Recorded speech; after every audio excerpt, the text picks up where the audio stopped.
तो स्वागत है आप सभी का हमारे इस YouTube चैनल पाठ्यकला पे, जहाँ पे आप सभी को UGC नेट से रिलेटेड PYQ देखने को मिल रहे हैं।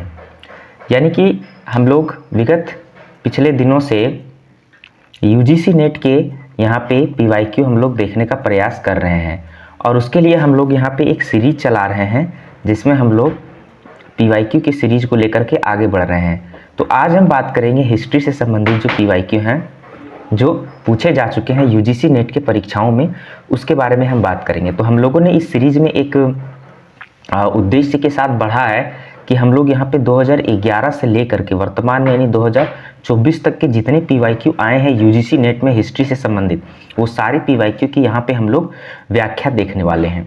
ठीक है, तो ये व्याख्या जो होगी वो बेसिकली हिंदी मीडियम में होंगी। ठीक है, ये व्याख्या हिंदी मीडियम में होगी। तो सबसे पहले मैं बता दूं कि हमारे इस प्लेटफॉर्म पे आप लोगों को UGC नेट से रिलेटेड हिस्ट्री और पॉलिटिकल साइंस ये दो सब्जेक्ट का कंटेंट यहाँ पे आप लोगों को मिलता है।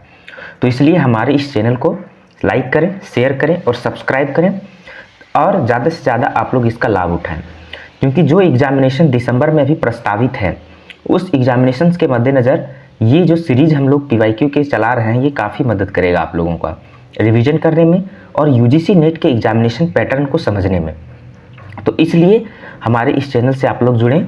यहाँ पे आपको पॉलिटिकल साइंस के भी PYQ देखने को मिलेंगे और हिस्ट्री से रिलेटेड भी PYQ देखने को मिलेंगे।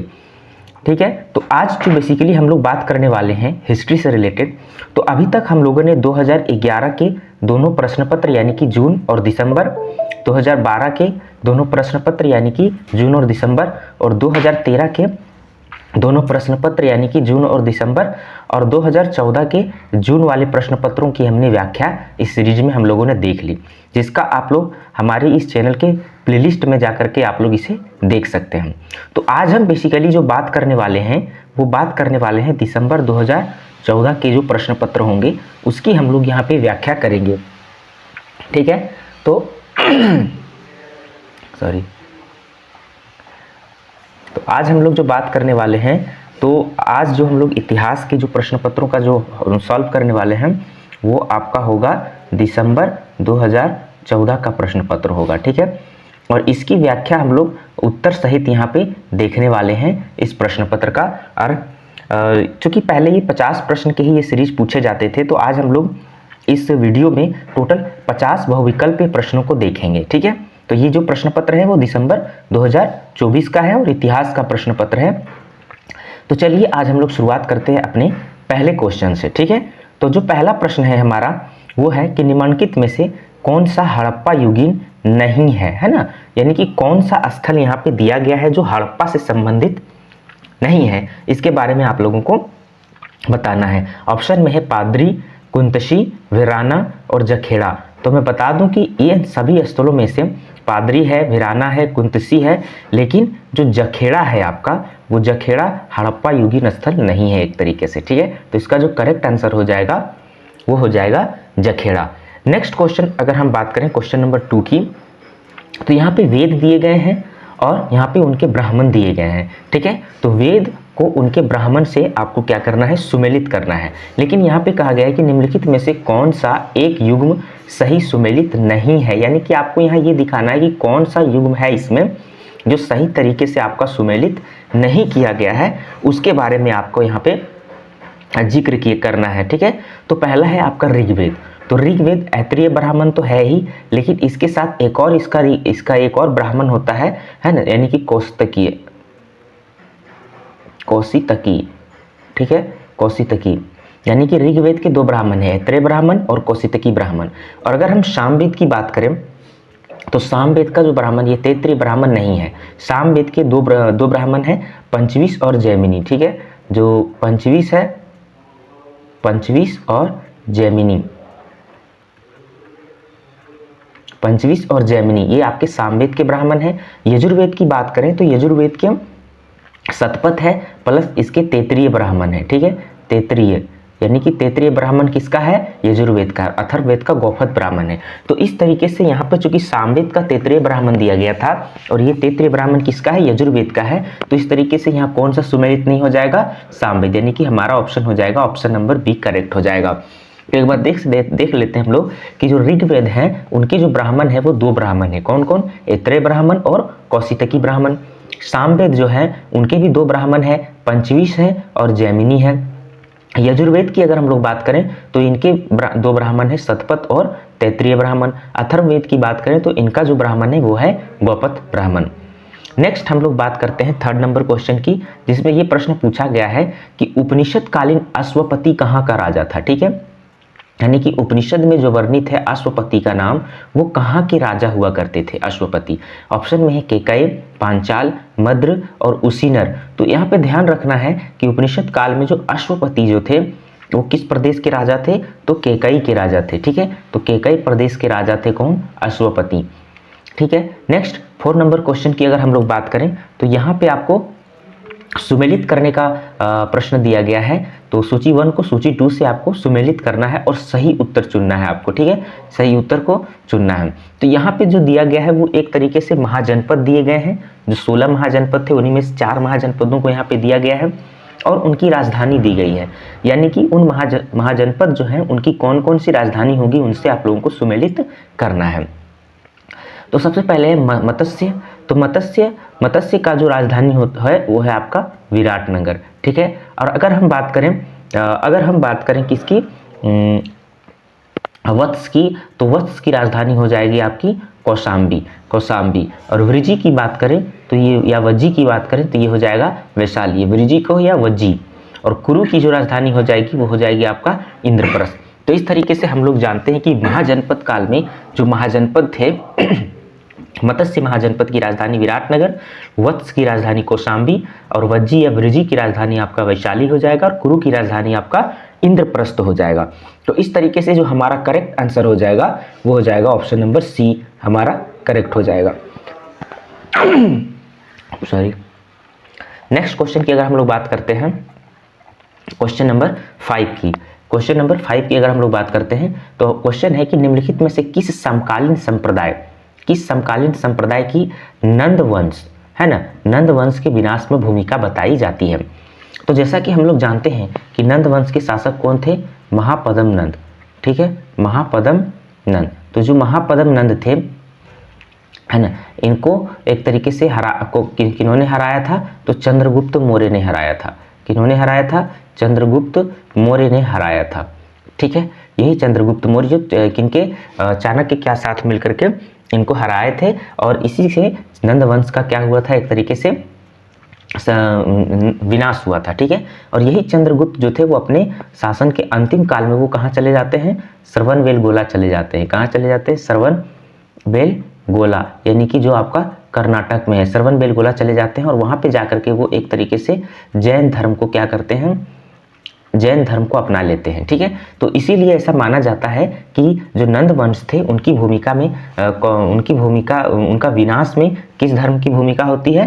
तो जैन धर्म की। तो इसका जो करेक्ट आंसर हो जाएगा वो हो जाएगा आपका जैन धर्म। नेक्स्ट अगर हम बात करें क्वेश्चन नंबर 6 की अगर हम लोग बात करें तो निम्नलिखित में से कौन सा अशोक के साम्राज्य के दक्षिणी भाग है ना, ध्यान रखना है, दक्षिणी भाग का एक प्रशासकीय केंद्र था। तो चूंकि अशोक का साम्राज्य विस्तृत था तो उनके दक्षिणी भाग का प्रशासकीय केंद्र कौन था? ऑप्शन में है तोसली, सोमापा, स्वर्णगिरी, उज्जैनी। तो दक्षिणी भाग का जो प्रशासकीय केंद्र था अशोक का वो था कौन था? स्वर्णगिरी था। ठीक है, तो स्वर्णगिरी यहाँ पे एक तरीके से हमारा क्या हो जाएगा? करेक्ट आंसर हो जाएगा। तोसली जो था वो क्या था? वो था आपका पूर्वी भाग का प्रशासकीय केंद्र। और उज्जैनी की अगर हम लोग बात करें तो ये हो जाएगा आपका पश्चिमी भाग का। ठीक है, पश्चिमी भाग का प्रशासकीय केंद्र। और अगर हम बात करें उत्तरी भाग का तो उत्तरी भाग का आपका हो जाएगा तक्षशिला है ना, उत्तरी भाग का हमारा हो जाएगा तक्षशिला। तो तक्षशिला उत्तरी भाग का एक तरीके से प्रशासकीय केंद्र हुआ करता था। तो यहाँ से हम लोग ये चीज़ें कुछ फैक्ट देख सकते हैं। नेक्स्ट 7 नंबर क्वेश्चन की बात करते हैं कि निम्नलिखित प्राचीन भारतीय विवाह पद्धतियों में किस एक में वधू शुल्क देने का नियम है ना, यानी कि यानी कि जो लड़की होती थी उनको एक तरीके से शुल्क, लड़की वाले को शुल्क देते थे लड़के वाले। तो ये वधु शुल्क देने की प्रथा या किस विवाह में देखी जाती थी? तो ऑप्शन में है आर्ष, असुर, देव और प्रजापात्य। तो इस तरीके से यहाँ पे ध्यान रखना है कि जो 7 नंबर का करेक्ट आंसर हो जाएगा वो हो जाएगा असुर। असुर विवाह में क्या होता था कि जो वर पक्ष का होता था, यानी कि जो लड़के वाले होते थे वो वधु पक्ष को, यानी कि महिला लड़की वाले को एक तरीके से क्या देते थे? वधु मूल्य, यानी कि पैसा देते थे और वहाँ से लड़की ले जा करके वो विवाह करते थे। तो इस तरीके जो पद्धति प्रचलित थी वो असुर विवाह पद्धति में प्रचलित थी। और जैसा कि हम लोग जानते हैं मनुस्मृति को, है ना, जो मनुस्मृति है, तो मनुस्मृति में टोटल 8 प्रकार के विवाहों का वर्णन किया गया है। ठीक है, तो उन्हीं में से एक विवाह है असुर विवाह, जिसमें वधु मूल्य की प्रथा थी। नेक्स्ट क्वेश्चन नंबर 8 की अगर हम लोग बात करें तो पदी द्रपतु, है ना, पदी द्रपतु कहाँ के राजाओं की प्रशंसा में लिखी गई कविताओं का संग्रह है? ठीक है, तो ध्यान रखना है, एक तरीके से प्रशंसा में लिखी गई कविताओं का संग्रह है क्या? पदी द्रपतु।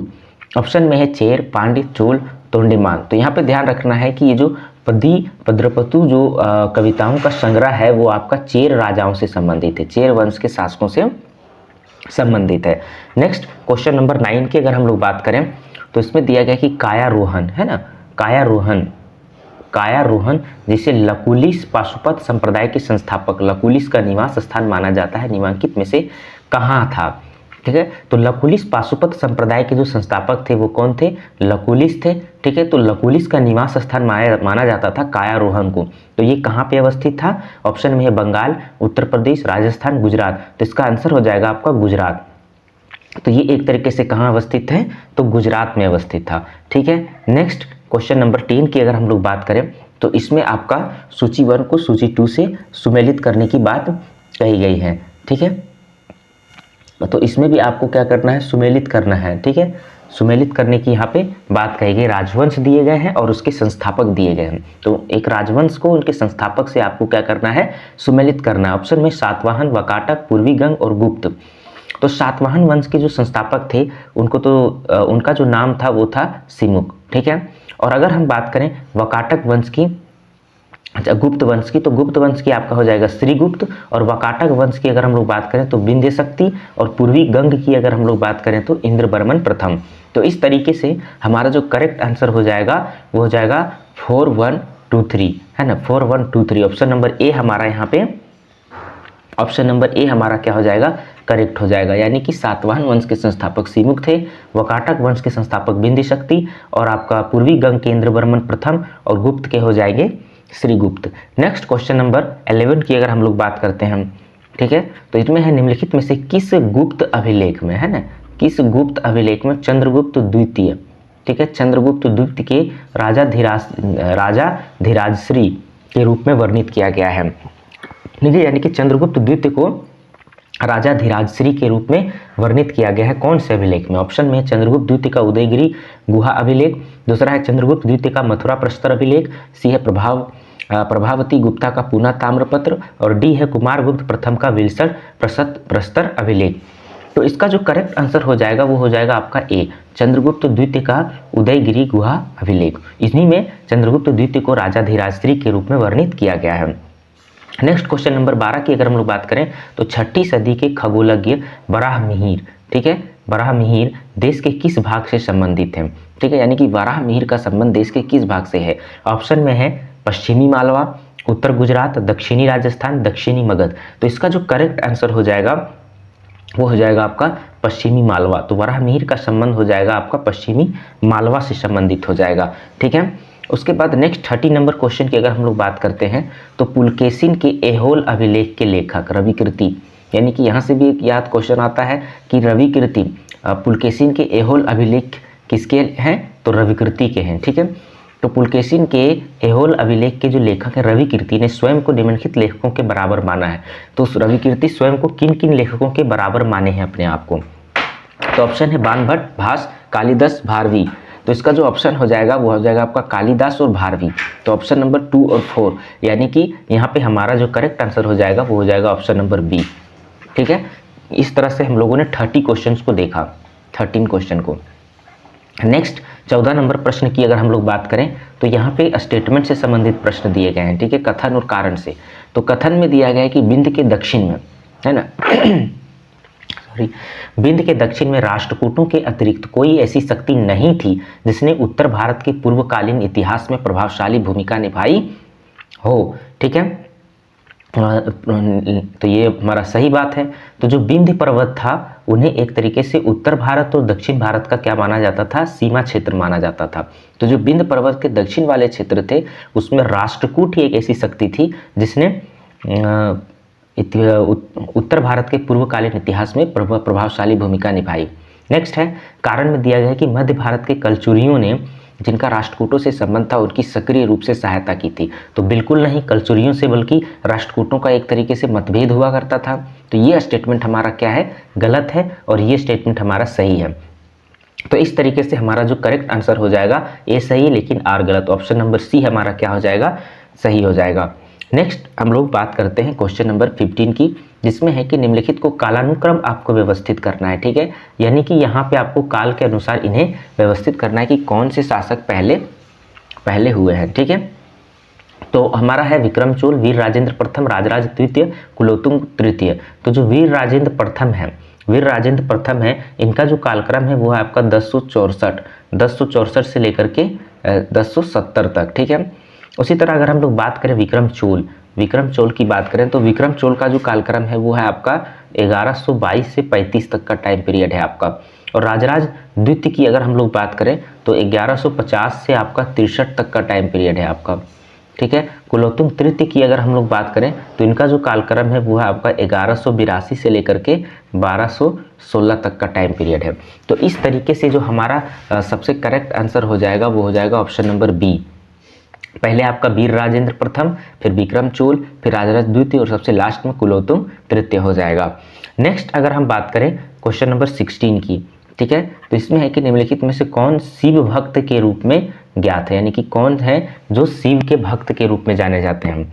कन्नौज का हर्ष तो ये सही है, बंगाल का विजय सेन ये भी, भोज परमार ये भी सही थे, गोविंद चंद्र गढ़वाल ये भी। तो इस तरीके से ये जो चारों शासक थे वो एक तरीके से शिव भक्त के रूप में जाने जाते हैं। तो इसका जो करेक्ट आंसर हो जाएगा वो हो जाएगा ऑप्शन नंबर डी 1 2 3 4। नेक्स्ट अगर हम बात करें क्वेश्चन की तो क्वेश्चन नंबर 17 की अगर हम लोग बात करते हैं, ठीक है, तो कंबोडिया कहाँ पे है, तो है ना, कंबोडिया दक्षिण पूर्वी एक तरीके से राष्ट्र है। तो वियतनाम की राजधानी है ना। तो कंबोडिया का भव्यतम स्मारक क्या है, अंकोर वाट, ठीक है। अंकोर वाट मूलतः किसे समर्पित है, तो अंकोर वाट का जो मंदिर है वो एक तरीके से कहाँ है, कंबोडिया में है। वो किस ईश्वर से यानी किस भगवान से संबंधित है। ऑप्शन में बुध, शिव, सूर्य, विष्णु। तो ये किससे संबंधित है, विष्णु भगवान से संबंधित है, ठीक है। नेक्स्ट क्वेश्चन नंबर 18 की बात करें तो निम्नलिखित में से कौन सुमेलित नहीं है, ठीक है, कौन सुमेलित नहीं है। तो ऑप्शन में तबकात-ए-अकबरी निजामुद्दीन अहमद, तो ये आपका सही है। और शाहजहांनामा इनायत खान ये भी आपका सही है 80 नंबर क्वेश्चन में, ठीक है। बहारिस्तान-ए-गैबी मिर्जा हैदर दोगलत ये आपका गलत है। बहारिस्तान-ए-गैबी जो है वो एक तरीके से किनकी रचना है, मिर्जा नाथन की रचना है। तो ये आपका गलत है, ये किनकी रचना है, इनकी जगह में हो जाएगा आपका मिर्जा नाथन, जहांगीर के काल में है, ठीक है। नुस्खा-ए-दिलकुशा भीमसेन की है, ये भी सही हो जाएगा। तो बोल रहा कौन सुमेलित नहीं था, तो हमारा जो करेक्ट आंसर हो जाएगा वो हो जाएगा option number C. Next question number 19 की अगर हम लोग बात करें तो इसमें भी आपको इतिहास लेखन से संबंधित प्रश्न दिए गए हैं, कुछ पुस्तक के नाम दिए गए हैं और उनके कुछ लेखक दिए गए हैं, उनको आपको मिलान करना है। इरफान हबीब, जोसेफ निधन, इक़्तिदार आलम खान और जीन डिलोस, है ना।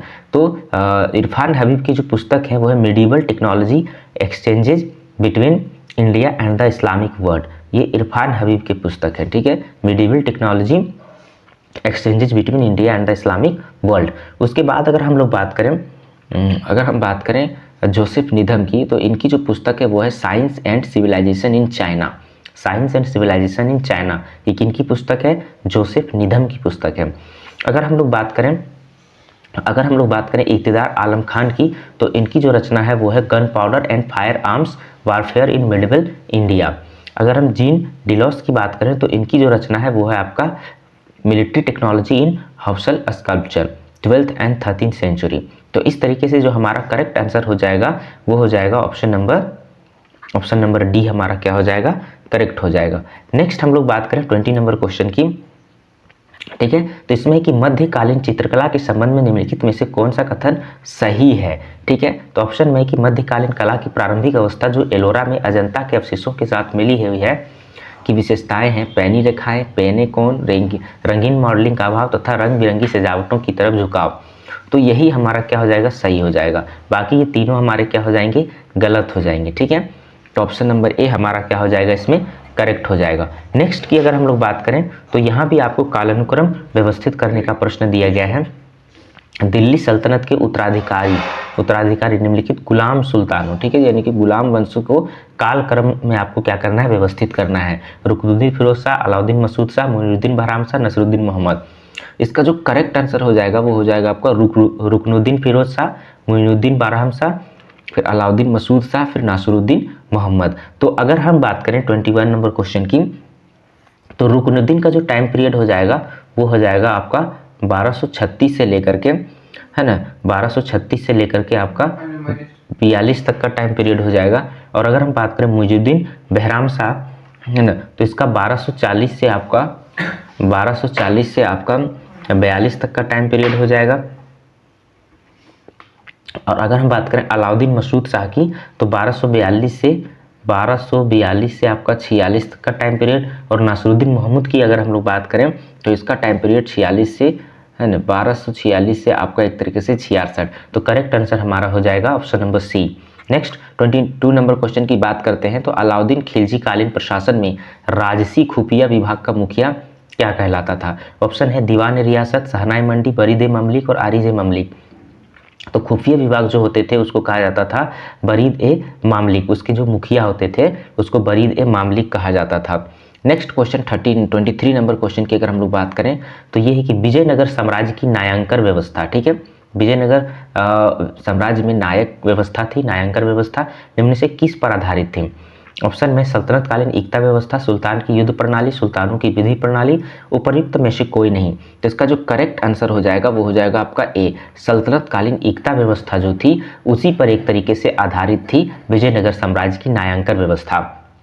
नेक्स्ट क्वेश्चन नंबर 24 की अगर हम लोग बात करें तो इसमें एक स्टेटमेंट दिया गया है कि लोग उसके शासन काल में प्रसन्न और संतुष्ट थे, अतः जवान और बूढ़े, गुलाम और आज़ाद सभी ने काले कपड़े पहनकर उसके निधन का शोक मनाया। किस सैयद सुल्तान के विषय में फरिश्ता अपनी तारीख फरिश्ता में यह लिखता है। तो ध्यान रखना है कि फरिश्ता जो है वो एक लेखक है, किस पुस्तक की, तो तारीख फरिश्ता की लेखक है। इन्हीं में इन्होंने इस बात का जिक्र किया है ना। तो जो स्टेटमेंट दिया गया है 24 नंबर का वो किनके बारे में है, तो ऑप्शन खिज्र खां के बारे में, खिज्र खान के बारे में यह स्टेटमेंट फरिश्ता ने अपनी पुस्तक तारीख फरिश्ता में लिखा है। और ये खिज्र खान सैयद सुल्तान हुआ करते थे, ठीक है।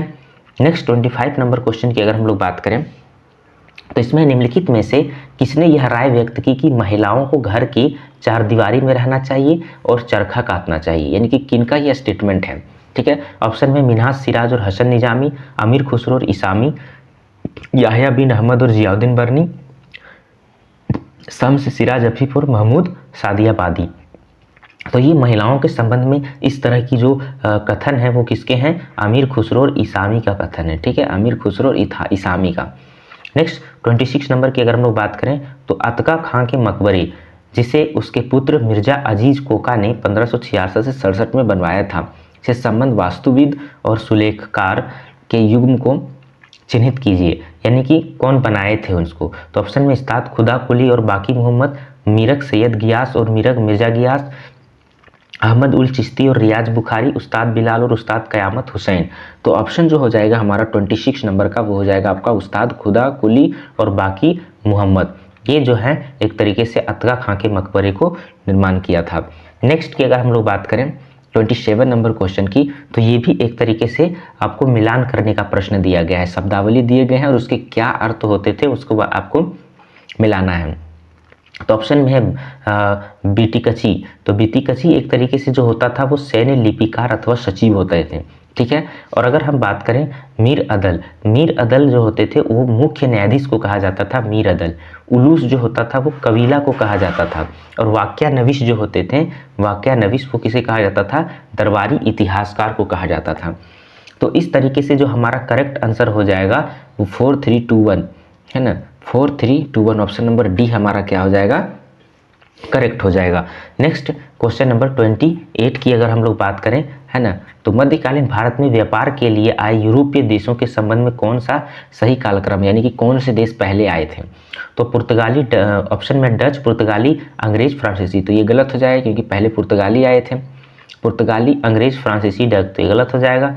पुर्तगाली के बाद आपके डच आए थे, है ना, तो ये है पुर्तगाली, डच, अंग्रेज, फिर फ्रांसीसी। तो ये हमारा करेक्ट आंसर हो जाएगा। पुर्तगाली जो हम लोग जानते हैं कि 1498 के आसपास आता है, ठीक है। डच जो है वो 1595 के आसपास आता है, 1595 के आसपास आता है, 95-96। और अंग्रेज जो होते हैं वो आपको 1600 के आसपास आता है, ठीक है। और जो फ्रांसीसी है वो एक तरीके से 1664 के आसपास भारत में आते हैं व्यापार करने के लिए। तो इसका जो करेक्ट आंसर हो जाएगा वो हो जाएगा आपका option number C.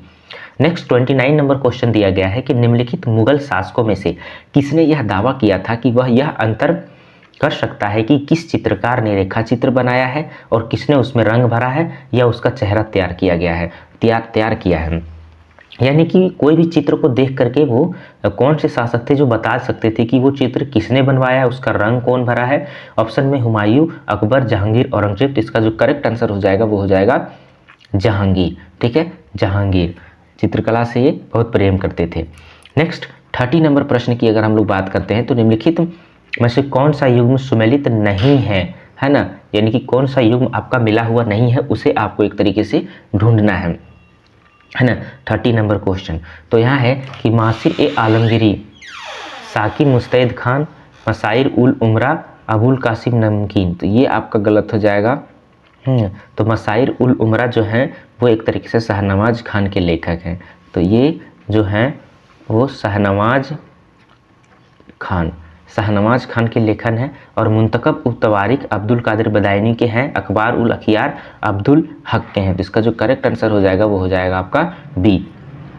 Next question की अगर हम लोग बात करें क्वेश्चन नंबर 31 की, ठीक है, तो इसमें है कि मुगल कालीन भारत में मुख्य रूप से थी एक वर्ष में 1 फसलीय अर्थव्यवस्था, 1 वर्ष में 2 फसलीय, 1 वर्ष में 3 फसलीय, 1 वर्ष में 4 फसलीय। तो इसका जो करेक्ट आंसर हो जाएगा वो हो जाएगा आपका 2, ठीक है। तो यहाँ पे हो जाएगा 1 वर्ष में 2 फसलीय व्यवस्था थी यहाँ पे, यानी कि ये हमारा क्या हो जाएगा, करेक्ट आंसर हो जाएगा। नेक्स्ट 32 नंबर की बात करें तो खिलत, ठीक है, खिलत जो मुगल शासकों द्वारा अमीरों को दी जाती थी वह थी एक, है ना। तो खिलत जो थी वो क्या थी, अमीनी तलवार, वस्त्र, सैफ़े हिंदी, बर्क अंदाज।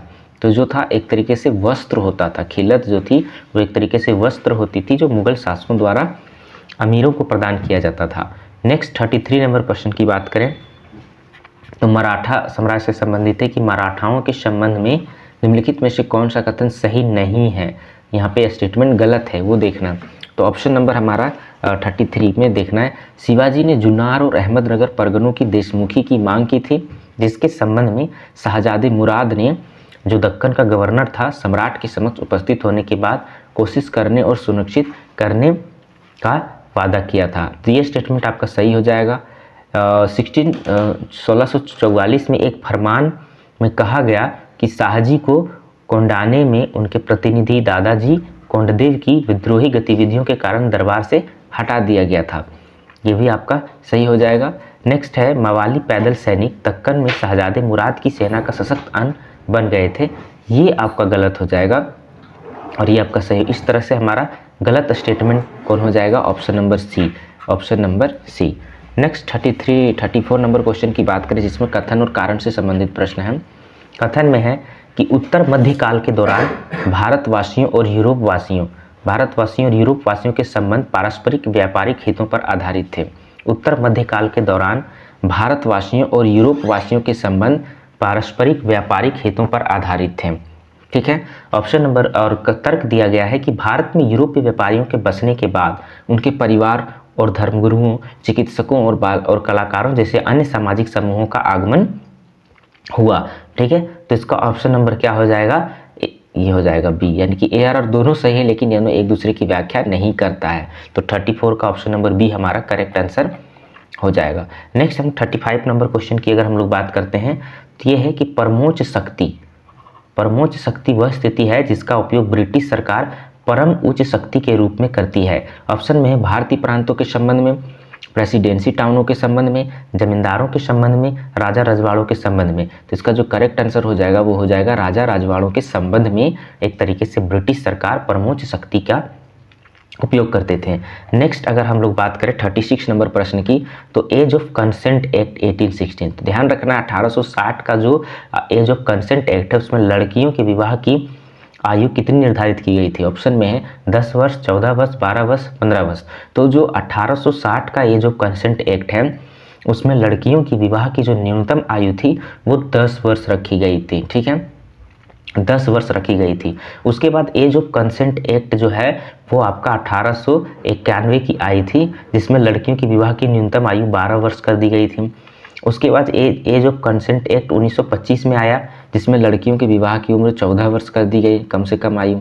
उसके बाद 1940 में एक एज ऑफ कंसेंट एक्ट आया जिसमें लड़कियों के विवाह की उम्र 16 वर्ष कर दी गई थी। तो इस तरीके से हमारा यहाँ पे एज ऑफ कंसेंट एक्ट का 60 का पूछा है, तो इसका जो करेक्ट आंसर हो जाएगा वो हो जाएगा 10 वर्ष। नेक्स्ट 37 नंबर प्रश्न की अगर हम लोग बात करते हैं तो भारत का कौन सा शासक जैकोबिन क्लब का सदस्य बन गया। ठीक है, तो ऑप्शन में हैदर अली, रंजीत सिंह, टीपू सुल्तान, निजाम ऑफ हैदराबाद। तो ध्यान रखना ऑप्शन नंबर सी हमारा क्या हो जाएगा, करेक्ट हो जाएगा। और यही टीपू सुल्तान थे जो एक तरीके से स्वतंत्रता ब्रिज का बीजारोपण किए थे अपने राजधानी श्रीरंगपट्टनम में। ठीक है, तो ये हो जाएगा हमारा करेक्ट आंसर। 38 नंबर प्रश्न की अगर हम लोग बात करते हैं तो है कि उन राज्यों का क्रमानुसार दीजिए जिनका विलय लॉर्ड डलहौजी ने लैप्स की नीति के अधीन किया था। यानी कि जो आपका व्यपगत की सिद्धांत है जिसको हम लोग डॉक्ट्रिन ऑफ लैप्स कहते हैं, है ना, डॉक्ट्रिन ऑफ लैप्स कहते हैं, तो वो किसका है, तो लॉर्ड डलहौजी की ये नीति थी। तो लॉर्ड डलहौजी ने इसके तहत किसको पहले एक तरीके से विलय किया था ब्रिटिश साम्राज्य में, तो उसको आपको यहाँ पे बताना है। तो अगर हम बात करें सतारा, तो सतारा जो थी उसको 1848 ईस्वी में ब्रिटिश सरकार साम्राज्य में मिलाया था। संभलपुर की अगर हम लोग बात करें तो 1849 में एक तरीके से ब्रिटिश साम्राज्य में मिलाया था। उदयपुर की बात करें तो ये 1852 में, ठीक है, और झांसी सबसे लास्ट 1853 में एक तरीके से मिलाया गया था। तो सबसे जो पहले लैप्स नीति के तहत ब्रिटिश साम्राज्य में विलय किया गया था वो सतारा था। उसके बाद आपका 4 हो जाएगा, यानी कि ऑप्शन नंबर सी हमारा करेक्ट हो जाएगा। नेक्स्ट अगर हम लोग बात करें 39 नंबर प्रश्न की, 39 नंबर प्रश्न की बात करें तो पुरानी गारंटी व्यवस्था के अधीन रेलवे में निवेश करने वाली ब्रिटिश कंपनियों को गारंटीड लाभांश का आश्वासन था। यानी कि रेलवे में निवेश करने पर ब्रिटिश कंपनियों को कितना लाभांश देने का गारंटी दिया गया था। तो ऑप्शन में हम 10%, 8%, 5%, 3%। इसका जो करेक्ट आंसर हो जाएगा वो हो जाएगा आपका सी, 5% लाभांश देने की बात कही गई थी। नेक्स्ट क्वेश्चन नंबर 14 की अगर हम लोग बात करें, क्वेश्चन नंबर 14 की बात करें तो ग्रामची के युद्ध स्थिति की तरह भारतीय राष्ट्र कांग्रेस की तुलना किसने की है। ठीक है, तो ग्रामची के युद्ध स्थिति की तरह भारतीय राष्ट्र कांग्रेस की तुलना किसने की है। तो जो इसका जो करेक्ट आंसर हो जाएगा वो हो जाएगा आपका बिपिन चंद्रा ने की है। ठीक है, किन्होंने की है, बिपिन चंद्रा ने की है। नेक्स्ट क्वेश्चन की अगर हम लोग बात करें, 41 प्रश्न की अगर हम लोग बात करें तो ये है कि the emergence of Indian nationalism. ठीक है, the emergence of Indian nationalism एक पुस्तक का नाम है जिसका लेखक है, ऑप्शन में अनिल सील, बिपिन चंद्र, गेल मिनोल्ट और फ्रांसिस रॉबिन्सन। तो इसका जो करेक्ट आंसर हो जाएगा वो हो जाएगा आपका अनिल सील। तो the emergence of Indian nationalism जो पुस्तक है वो किनकी रचना है, अनिल सील की रचना है। नेक्स्ट 42 नंबर प्रश्न की अगर हम लोग बात करें तो कांग्रेस में 1922-23 में स्वराज ग्रुप में कौन शामिल नहीं था। ठीक है, तो ऑप्शन में है मोतीलाल नेहरू, CR दास, हकीम अजमल खान, राजेंद्र प्रसाद। तो ऑप्शन हो जाएगा, करेक्ट आंसर हो जाएगा आपका डी, यानी कि आपका राजेंद्र प्रसाद जो थे वो स्वराज ग्रुप में शामिल नहीं थे। तो जो 1920 में असहयोग आंदोलन के कारण जो भारतीय राष्ट्रीय कांग्रेस में फूट हुई थी जिसके कारण मोतीलाल नेहरू और सीआर दास ने मिलकर के एक तरीके से 1922-23 में स्वराज ग्रुप बनाए थे कांग्रेस के अंदर ही। तो उनके सदस्य एक तरीके से मोतीलाल नेहरू थे ही, सीआर दास थे ही, हकीम अजमल खान भी थे, लेकिन राजेंद्र प्रसाद नहीं थे। नेक्स्ट 43 नंबर क्वेश्चन की बात करें तो रेशमी रुमाल षड्यंत्र, तो ये बहुत इंपॉर्टेंट है। रेशमी रुमाल षड्यंत्र को संगठित किया था, तो किन्होंने एक तरीके से रेशमी रुमाल षड्यंत्र को संगठित किया था? ऑप्शन में मौलाना अब्दुल बारी ने, मौलाना महमूद हसन ने, उबैदुल्लाह सिंधी और बरकतुल्लाह ने, मुजफ्फर अहमद और मोहम्मद अली ने। तो 43 की अगर हम लोग बात करें तो इसका जो करेक्ट आंसर हो जाएगा वो हो जाएगा उबैदुल्लाह सिंधी और बरकतुल्लाह ने। तो ये एक तरीके से जो देवबंद आंदोलन चला था इन्हीं के नेतृत्व में चला था। और ये देवबंद आंदोलन ये कब की बात अगर हम करते हैं तो 1913 से 20 की बात करें तो ये देवबंद आंदोलन से संबंधित है रेशमी रुमाल षड्यंत्र। नेक्स्ट अगर हम लोग बात करें 44 नंबर क्वेश्चन की, तो कांग्रेस ने मूल अधिकारों का प्रस्ताव कहाँ अपनाया था? ठीक है, मूल अधिकारों का ऑप्शन में है Guwahati session 1926, Madras session 1927, Lahore session 1929, Karachi session 1931। तो इसका जो करेक्ट आंसर हो जाएगा वो हो जाएगा आपका कराची सेशन 1931। ये किनकी अध्यक्षता में हुए थे? तो ये सरदार पटेल की अध्यक्षता में हुए थे। ठीक है, और यहीं पे महात्मा गांधी जी को काला झंडा दिखाया गया था और यही अधिवेशन में मूल अधिकारों के प्रस्ताव भी पारित किए गए थे। नेक्स्ट अगर हम लोग बात करें 45 नंबर प्रश्न की, ठीक है, तो निम्नलिखित घटनाओं पर विचार करें, यानी कि कालानुक्रम आपको व्यवस्थित करना है, कौन सी घटनाएं पहले हुई। तो कैबिनेट मिशन जो है वो आपका 1946 की घटना है, बॉम्बे प्लान जो है वो 1945 की घटना है, साइमन कमीशन की अगर हम लोग बात करें तो 1928 के आसपास, माउंटबेटन प्लान की अगर हम लोग बात करें तो 1947। तो इस तरीके से सबसे पहला आपका साइमन कमीशन वाला घटना हो जाएगा, उसके बाद आपका हो जाएगा बॉम्बे प्लान, फिर आपका कैबिनेट मिशन और लास्ट में माउंटबेटन। तो ऑप्शन नंबर बी हमारा क्या हो जाएगा? करेक्ट हो जाएगा।